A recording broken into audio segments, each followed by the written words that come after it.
Good morning বন্ধুরা, কেমন আছো তোমরা সবাই?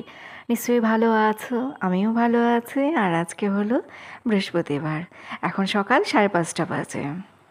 বাসি কাজকর্ম সেরে স্নান করে তুলসী মন্দিরে জল দিলাম। তুলসী পাতা নেই, তুলসী পাতা নিচ্ছি গাছ থেকে। ফুল তুলসী কিছুই নেই, আজকে তো বৃহস্পতিবার, একটু পর বাজার থেকে বৃহস্পতিবারের ফুল তুলসী বেলপাতা এইসব আনা হবে। তো গাছ থেকে ফুল তুলসী বেলপাতা 2-4টে যা পেয়েছি সেগুলো দিয়ে এখন ঠাকুরের পুজোটা দিচ্ছি। কৃপা তো এখন বের হবে, তো ওর জন্য টিফিনটা বানাতে হবে। মাইক্রো ওভেনে আলু সেদ্ধ বসিয়েছিলাম, আলুটা বেশ সুন্দর ভালোভাবে সেদ্ধ হয়ে গেছে। তারপর আলুটাকে পাখার তলায় রেখে আমি ঠাকুর ঘরে গেলাম পুজো দিতে। পুজো দিয়ে এসে এই যে এখন আলুর খোসা ছাড়াচ্ছি। স্যান্ডউইচ বানাবো তো ওই জন্য আলুটা সেদ্ধ করে নিয়েছি। এর মধ্যে এখন সব রকমের মশলাপাতি দেব, তারপরে ব্রেডের মধ্যে এই পুরটা ভরে একটু সেঁকে নেব। তো সেগুলো আর কোনো কিছুই তোমাদের সাথে শেয়ার করতে পারিনি, এত তাড়াহুড়োর মধ্যে ছিলাম। ওই সমস্ত কিছু যদি আমি ডিটেলসে দেখাতে যেতাম তাহলে দেরি হয়ে যেত। কৃপা আর কৃপার বাবার ভয়ে সকালের দিকে ব্লগে আমি ঠিকমতো করতে পারি না। ওরা যদি দেখে আমার হাতে মোবাইল রয়েছে, দুজনেই দেখি কেমন আমার উপরে রেগে যায়। আমি ভিডিও করলেই নাকি ওদের সব কিছুতে দেরি হয়ে যায়। আজ অবধি কিন্তু কোনো দিন আমার কারণে ট্রেন মিস হয়নি, আমার কারণেও হয়নি, কৃপার কারণেও হয়নি, কোনো দিনই ট্রেন মিস করিনি। তাও বলবে ওদের নাকি সবসময় দেরি হয়ে যায়। 8টা বাজে, বিধাননগর চলে এসেছি। কৃপা এখন বাসে উঠে যাবে। কৃপাকে বাসে তুলে দিয়ে 8:20 ট্রেনটা ধরলাম। এটা হাবড়া পৌঁছতে ধরো 9:40 বাজবে। তো এই ট্রেনে বসে বসে ভাবছি বাড়িতে গিয়ে কী কাজ করব না করব। আজকে একটু সত্যিই দেরি হয়ে গেছে আমার কাজে কর্মে, কোনো কাজকর্ম আমি গুছিয়ে বের হতে পারিনি। অন্যান্য দিন রান্নার কাজকর্ম একটু গুছিয়ে রেখে আসি, কিন্তু আজকে সেই সমস্ত কিছুই হয়নি, কারণ আজকে দেরি করে ঘুম থেকে উঠেছি, সেই জন্য কাজকর্মে পিছিয়ে পড়েছি। বাড়িতে এসেছি মনে হয় 9:45টার সময়। আজকে আমি ভ্যানে করে বাড়ির সামনে এসেছি অর্জুনের সাথে দেখা করব, সেই জন্য।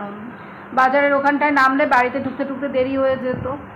ওর বাবা আমাকে সেই ফোনে বলল যে অর্জুন ওর বই খাতা কোনো কিছু খুঁজে পাচ্ছে না। অর্জুন তো এখন বই খাতা নিজেই গোছায়, মাঝে মধ্যে কৃপা গুছিয়ে রাখে। কালকে পরশু অর্জুনই গুছিয়ে নিয়ে এসে বই খাতা। তো আজকে নাকি কোন বই খুঁজে পাচ্ছে না ও। তাছাড়া অর্জুন আজকে দেরি করে ঘুম থেকে উঠেছে, ওই জন্যই অসুবিধা হয়েছে। ওর বাবা না সেই দোকানে গিয়েছিল, তো ওর বাবার আসতে দেরি হয়েছে, ছেলেকে দেরি করে ঘুম থেকে তুলেছে, সেই জন্য ছেলের বই খাতা গোছানো হয়নি। এসে তো সেই তাড়াহুড়ো করে টিফিন দিচ্ছি, আবার আমি আজকে স্টিলের টিফিন বক্সের টিফিন দিয়েছি, সেই জন্য বলে তুমি মেটালেরটাই কেন দিয়েছো, তাড়াতাড়ি এটা প্লাস্টিকের টিফিন বক্সে ঢোকাও। তারপরে কি করলাম জানি, ওকে ওই জুতা মোজা এসব পরিয়ে দিলাম। আর এরকম যখন দেরি হয় তাড়াহুড়ো পড়ে, তখন কৃপা অর্জুন না দুজনেই খুব রেগে যায়, মনে হয় যেন এক্ষুনি কেঁদে ফেলবে। আর ঝালটা তখন আমার উপরে ফেলে সেই সময়। তখন বলবে হ্যাঁ তুমি এটা করোনি কেন, ওটা করোনি কেন, এই হয়ে গেছে, ওই হয়ে গেছে, সেই হয়ে গেছে। নিজেরা যে দেরি করে সেটা আর বলে না। আজকে তো আমার ঘুম থেকে উঠতে দেরি হয়েছে। তারপর কালকে রাতের বেলাও আমি কোনো কিছু গুছিয়ে রাখতে পারিনি। কালকে আমার শরীরটা ভালো লাগছিল না, কালকে ব্লগও করিনি।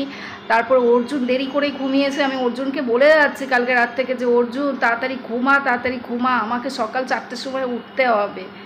সেই ছেলে 12:30টার সময় ঘুমালো। 4টের সময় আমার অ্যালার্ম দেওয়া ছিল, আমার 4টের সময় ঘুম ভেঙে যায়, কিন্তু আমি উঠতে পারিনি। চোখ টেনে আমি খুলতে পারছি না, আমার এত তখন খারাপ লাগছিল। তারপর তো 5টা 5:30টার দিকে না, 5:30 না, 5:10-15 দিকে উঠেছে। হ্যাঁ, 5:10-15 সময় উঠলাম। তারপর কালকে রাতের বেলা কিছু গুছিয়ে রাখিনি, সেই জন্য আরও বেশি কাজে কর্মে পিছিয়ে পড়লাম। যদি আবার একটু গোছানো থাকতো তাহলে আবার এত অসুবিধা হতো না। অসুবিধা কিছুই হয়নি, সবার সব কিছু ঠিকঠাক মতোই হয়েছে, কিন্তু এরকম দেরি করলে না একটা তাড়াহুড়ো পড়ে, আর তখন না আমি সামলাতে পারি না, আমার খুব কষ্ট হয়ে যায়, আবার বুকের মধ্যে না ধরপড় করে। আমি অত আর কি ওই তাড়াহুড়ো করে কাজ করতে পারি না, অত টেনশন নিয়ে কাজ করতে পারি না। কৃপা আমাকে তাড়া দিচ্ছে শুধু, মা তাড়াতাড়ি করো, দেরি হয়ে যাচ্ছে, তুমি এটা করোনি, ওটা করোনি, এখনও টিফিন রেডি করোনি, তুমি রেডি হওনি, তুমি এখনও এই করছো ওই করছো, এসব বলে। তো আমি যেন আমার কাজে কর্মে আরও বেশি পিছিয়ে পড়ি। এই চাপগুলোই আমি নিতে পারি না। তাড়াতাড়ি ঘুম থেকে উঠবো, ধীরে সুস্থে আমার কাজকর্মগুলো কমপ্লিট করে রাখবো, সেটাই আমি ভালো পারি। ওরকম অত তাড়াহুড়ো টেনশন নিয়ে কাজ করতে পারি না। সবার সমস্ত কিছু ঠিকঠাক মতোই হয়েছে, কোনো কিছুতেই অসুবিধা হয়নি, কিন্তু আমার না কীরকম যেন আর কি অসুবিধা হয়। বললাম না, আমার বুক ধড়ফড় করে, হাত পা কাঁপতে থাকে।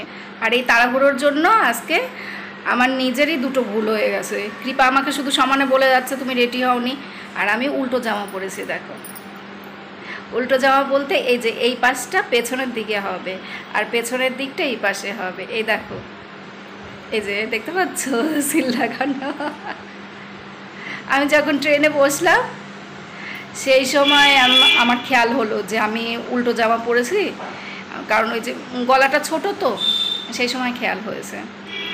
আর এই জামাটার দুদিকটাই গোল, ওই জন্য বুঝতে পারিনি।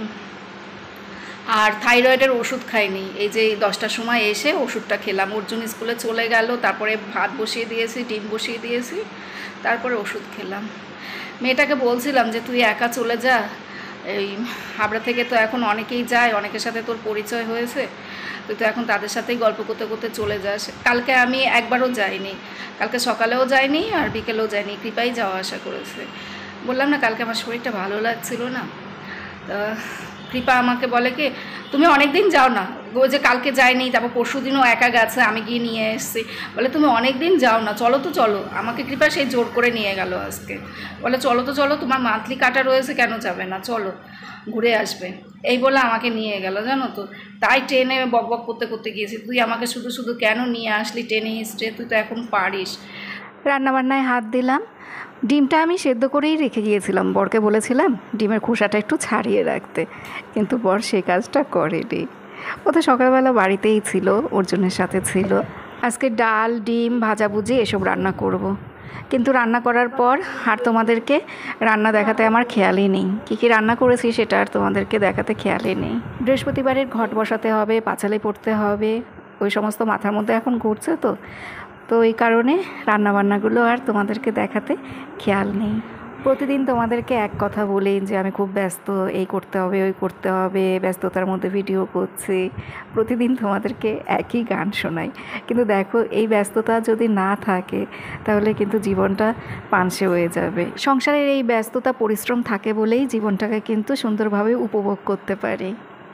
প্রতিদিন কাজের চাপ থাকে, প্রচণ্ড ব্যস্ততা থাকে, খাটুনিও পড়ে, কিন্তু দেখো সংসারের সমস্ত কাজগুলো ঠিক সময় মতো কিন্তু হয়ে যায়।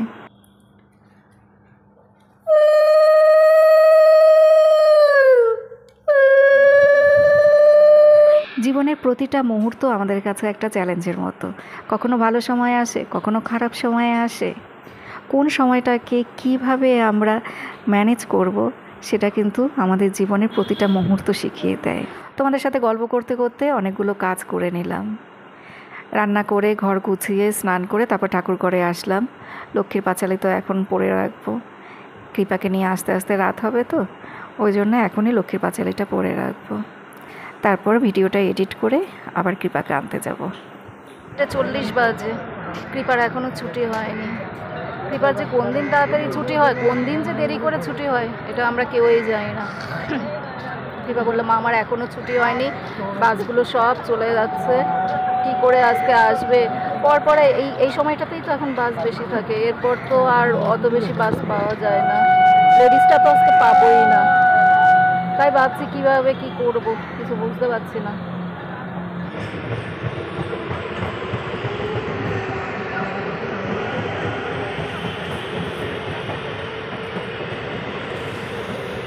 ছটা 18 বাজে, কৃপা তো এসছে মনে হয় কত দিকে আসছে, 6টা 10-15 নাগাদ এসছে। ট্রেন তো পরপর সব চলে গেল, মনটা খারাপ। এখন কোন ট্রেন ধরবো যায় না। ওই 6:45টার দিকে একটা ট্রেন রয়েছে, কিন্তু খুব ভিড় হবে ওটাতে, 1 ঘন্টা পর ট্রেন, তো খুব ভিড় হবে।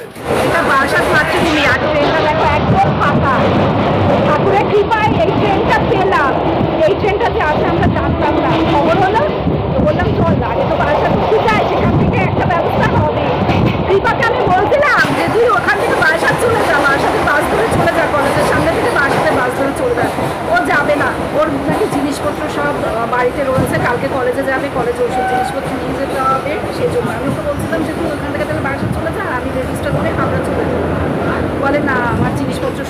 বাড়িতে।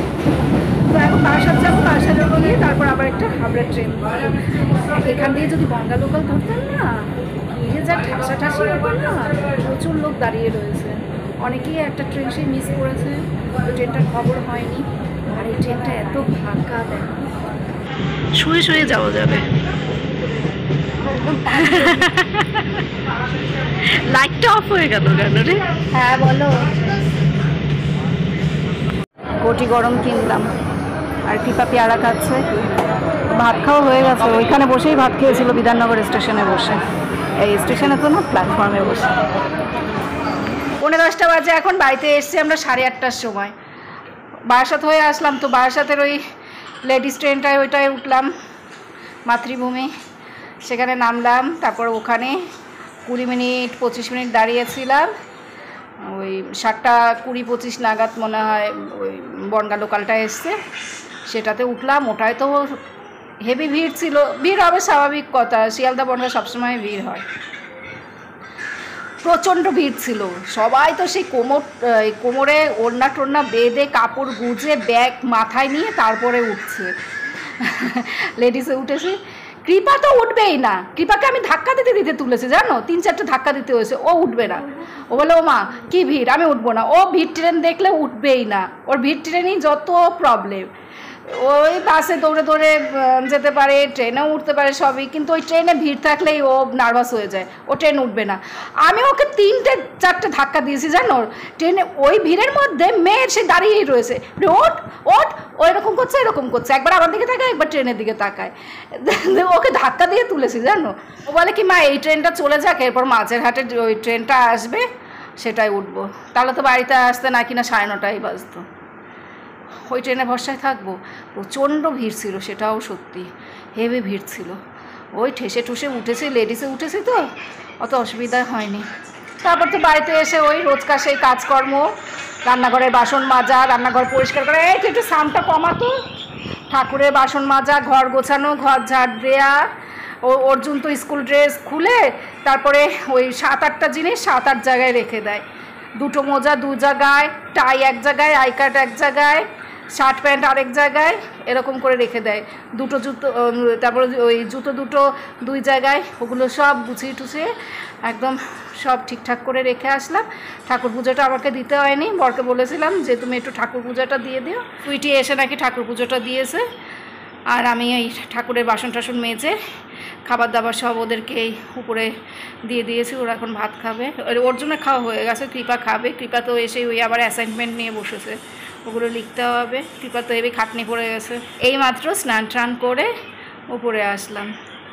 খুব কষ্ট হয়ে যায় মাঝে মধ্যে। ওই লেডিসটায় যদি আসতাম তাহলে আবার এতটা অসুবিধা হতো না। আজকে হেভি খাটনি পড়ে গেছে। মেয়েটাকে বললাম যে বারাসাতে চল, ওকে তখন আমি বললাম যে তোর কলেজের ওখান থেকে বারাসাতে বাস ধরে বারাসাতে চলে যা। ওর যে কি জিনিসপত্র বাড়িতে থাকে, ওকে কবে থেকে বলছি যা বারাসাতে গিয়ে কদিন থেকে আয়। ওর ভাই ওকে যেতে দেবে না, ও ভাইকে ছাড়বে না, এইসব শুধু চলছে। ওই বারাসাতে এসে ভাবছি যে এখানে আমার বোনদের বাড়ি, বাপের বাড়ি, আর আমি এখন এত কষ্ট করে হাবড়া যাব। আমার ইচ্ছে করছিল মার কাছে চলে যাই, মার কাছে আজকে রাতটা থাকি, আবার কালকে সকালে চলে আসব। এই মেয়েটার জন্য চলে আসতে হয়েছে। ওর কী সব বই খাতা রয়ে গেছে বাড়িতে। হ্যাঁ থাকতাম, কি হয়েছে, একটাই তো রাতের ব্যাপার। 7টার সময় বারাসাতে গিয়েছে, তো ওই মার সাথে গল্প করতে করতে 10টা বেজে যেত। 10টার সময় ভাত টাত খেয়ে ঘুমিয়ে পড়তাম। তুই ওইখান থেকে কলেজে চলে যেতিস সকালবেলা, কালকে 7টার সময় আমি বাড়ি চলে আসতাম। বারাসাতে সেই প্ল্যাটফর্মে আমি দাঁড়িয়ে দাঁড়িয়ে ভাবছি যে কত কষ্ট করে যাচ্ছি বাড়িতে। বাপের বাড়ির এলাকা, তাও আমাকে এখন কত কষ্ট করে যেতে হচ্ছে বাড়িতে। তো বন্ধুরা এখন ব্লগ শেষ করে দেব। আজকে আমার বর বলে কি যে কৃপা একা একা আসুক, আর এটার সময় আমাকে ফোন করে বলে তোমার যেতে হবে না। আমি তো রেডি হয়েছি, ওর জন্য ভাত টাত সব টিফিন বক্সে ভরে নিয়েছে। আমি বলি না আমি যাব। তো ওই সময় আমার বর আমাকে স্টেশনে দিয়ে আসে, দুপুরবেলা ভাত খেয়ে তারপর ওর বাইকে করে আমি স্টেশনে চলে যাই। তো আজকে ওর এক জায়গায় নেমন্তন্ন ছিল, ঠাকুরের অনুষ্ঠান ছিল, আমারও নেমন্তন্ন ছিল, কিন্তু আমি যাইনি। ওই যে অঞ্জনাদের বাড়িতে। তো ওইখান থেকে যদি আমি প্রসাদ খেয়ে ওই ট্রেনে উঠে আমার খুব কষ্ট হয়ে যাবে, সেই জন্য যেতে পারিনি। তো আমার বর সেখানে গিয়েছে প্রসাদ খেতে, তো বলে কি তোমার যেতে হবে না, কৃপা আজকে একা একা আসুক। আমি মেয়ে তো একা একা মাঝে মধ্যেই আসে, কালকেও তো কৃপা একা একা এসছে, একা গিয়েছে একা এসছে। তো ভাবলাম মেয়েটার জন্য ভাত ঠাত বেড়ে নিয়েছি, এখন আবার যাব না, যাই। যদি না যেতাম তাহলে কৃপার আজকে খুব অসুবিধা হতো। তাই কৃপা বলছে, মা তুমি যদি আজকে না আসতে তাহলে আমার কী হতো, আমি কি করে যেতাম, আমি এইভাবে কি যেতে পারতাম? আমি বললাম যে তুই তাহলে এরকম হলে বাবার সাথে নেমে যাবি, বাবার সাথে থাকবি। সে তো ওর বাবার সাথে গেলে হাজারটা সমস্যা, ওর বই খাতা কাগজপত্র এগুলোর সমস্যা ওর। তো tata, good night. Night cream যে দেবো, নাইট ক্রিমও আমার শেষ হয়ে গেছে, কী যে দেবো মুখে, কোনো কিছু কিনতে পারছি না। সারাদিন এই বাইরে যাই, তাও আমার কোনো কিছু কেনাকাটি হচ্ছে না। গুড নাইট বন্ধুরা, তোমরা সবাই ভালো থেকো, সুস্থ থেকো, সাবধানে থেকো। আবার আগামীকাল দেখা হবে। টাটা।